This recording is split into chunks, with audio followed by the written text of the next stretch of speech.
अस्सलाम वालेकुम स्टूडेंट्स। अब मैं नेक्स्ट सब्जेक्ट आपको जनरल नॉलेज करवाऊंगी, parts of my body.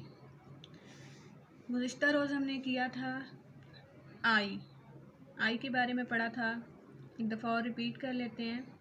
I HAVE have, TWO2EYES ice.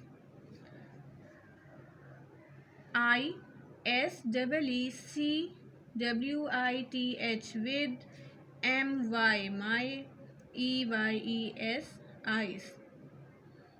आपने इसको स्पेलिंग से तो नहीं याद करना, जस्ट रीडिंग करनी है।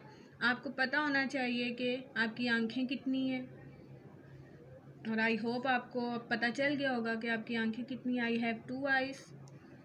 और आप देखते किससे हैं? आई सी विद माई आइस। ये आपको अच्छी तरीके से प्रिपेयर हो गया होगा। तो आज मैं नेक्स्ट आपको पार्ट्स ऑफ बॉडी का जो हिस्सा करवाने लगी हूँ वो नोज़ है। NOSE नोज़ आपको पता है नाक को कहते हैं। तो हमारे फेस पर कितने नाक हैं? एक ही है, जाहिर सी बात है। IHAVE have, ONE 1, NOSE nose. I have one nose. Once again, IHAVE have, ONE 1, NOSE nose. I have one nose. Next line है ISMELL smell. ISMELL smell. WITH with my NOSE nose। आपको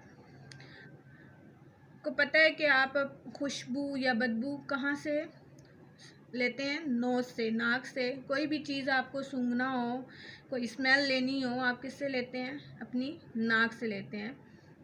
तो I have one nose, I smell with my nose. आपने इसको spelling से पढ़ना है, reading करनी है। कि आपको पता होना चाहिए कि आई हैव वन नोज़, आपकी कितनी नाक है? 1 नाक, एक ही नाक है। I smell with my nose, और आप खुशबू या बदबू किससे लेते हैं? आप किससे सूंघते हैं? I smell with my nose. आप अपनी नाक से कोई भी चीज़, किसी भी चीज़ की स्मेल लेनी होती है तो आप अपनी नाक से लेते हैं। ठीक है, इसकी आपने रीडिंग करनी है।